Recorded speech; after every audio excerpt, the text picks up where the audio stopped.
Hoje eu quero falar com você o que está em Gálatas, no seu capítulo 3, versículos 1 ao 5.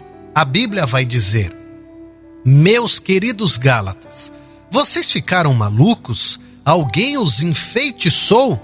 Perderam o juízo? Algo muito estranho aconteceu, pois é óbvio que Jesus crucificado não está mais no centro da vida de vocês. E vejam que o seu sacrifício na cruz foi apresentado a vocês com muita clareza. Permita-me perguntar: como começou a nova vida de vocês? Foi resultado do esforço para agradar a Deus? Ou foi por terem aceitado a mensagem de Deus? Pretendem continuar com essa loucura? É preciso perder o juízo para pensar que é possível completar por esforço próprio aquilo que foi iniciado por Deus. Se vocês não foram capazes o bastante para começar a obra de Deus, acham que pode aperfeiçoá-la? Será que tudo que sofreram foi inútil? Cuidado, vocês podem perder tudo o que alcançaram.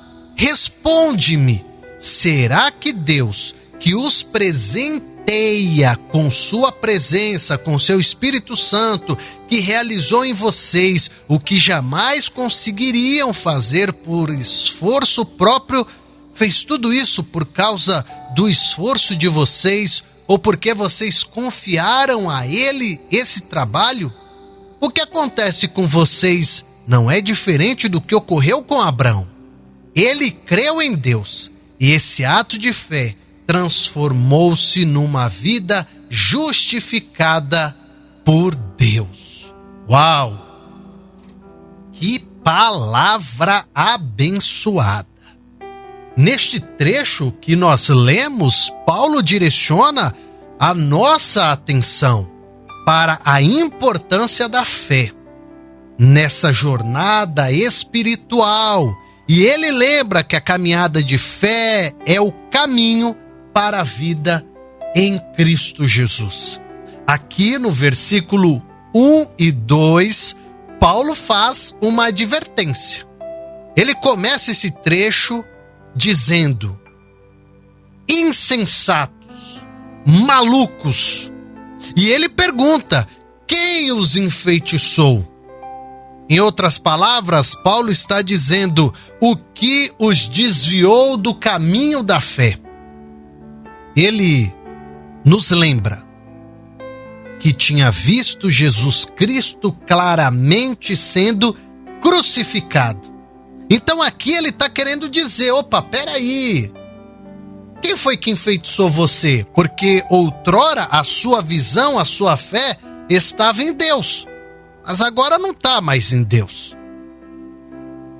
Quantas vezes nós permitimos que coisas mundanas, que coisas que nos afastam de Deus, através de distrações ou preocupações do dia a dia, nos faz com que perdemos o foco em Deus.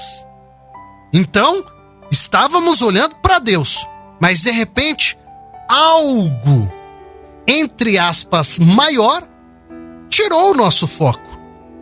Ai, o dia a dia, depois eu oro, depois eu leio a Bíblia.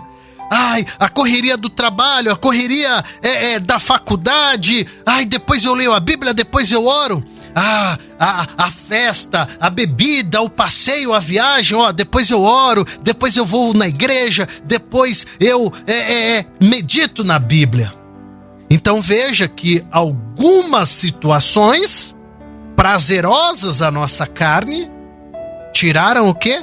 O foco de Deus, o foco de estarmos ali, você e Deus, Deus e você.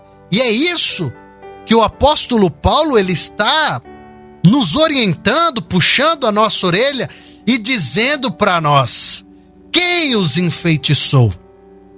Você tá maluco? Você tá insensato?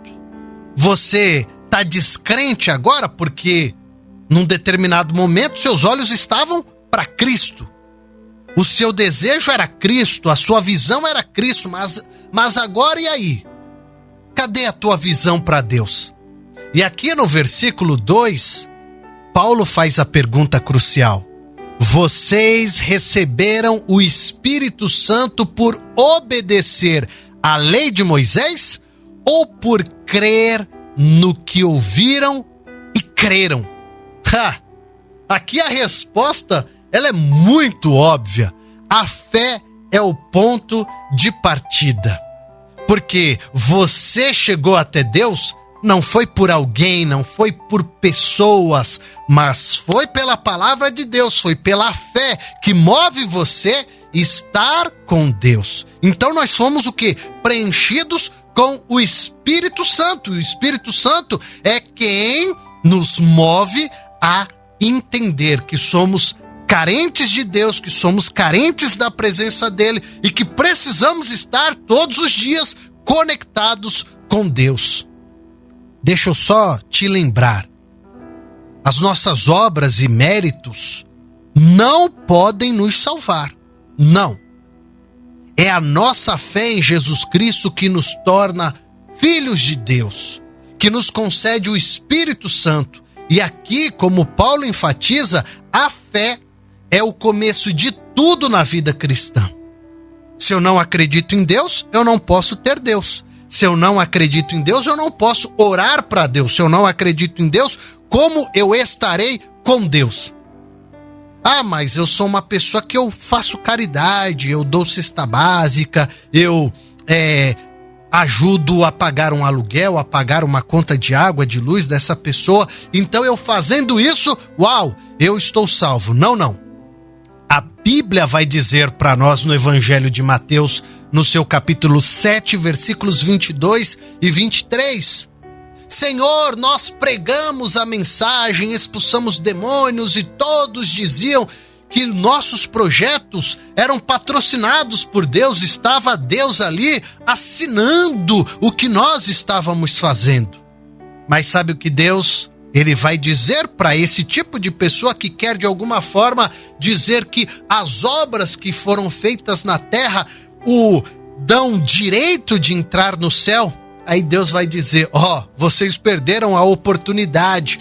Tudo o que fizeram foi usar como uma celebridade para ter aplausos humanos. Então faz o seguinte, vocês não me impressionaram nem um pouco, então fora daqui. Você não vai ter direito a estar no céu.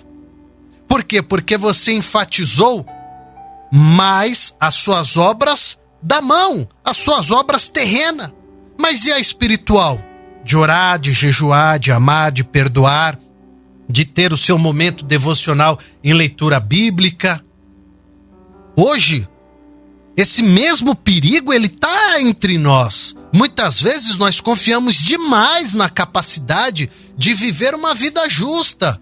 No entanto, a verdade é que precisamos confiar em Deus e confiar na sua graça. A nossa justiça vem de Cristo e não de nós. Então não adianta nós fazermos achando que eu estou fazendo e eu fazendo estou tendo o direito de galardão. Não. É a tua conduta íntima, o teu espiritual que vai levar você à presença do Todo-Poderoso. Por isso que Paulo lembra aos Gálatas que Deus dá o Espírito e opera milagres em resposta à fé que eles têm e não à obediência na lei. Isso nos ensina que nossa fé é o que nos conecta a Deus e nos permite experimentar a obra do Espírito Santo em nossas vidas. Por isso que o desafio de hoje é que nós possamos crescer na nossa fé. Devemos confiar mais em Deus e depender mais nele, porque quem acredita em Deus, Deus ele cumpre as suas promessas. E quando fazemos isso, nós vemos a sua graça se manifestar surpreendentemente em nossas vidas. Por isso, permita ao Senhor te surpreender. Abra o seu coração e deixe ele trabalhar dentro de você, o seu interior, não só apenas o exterior.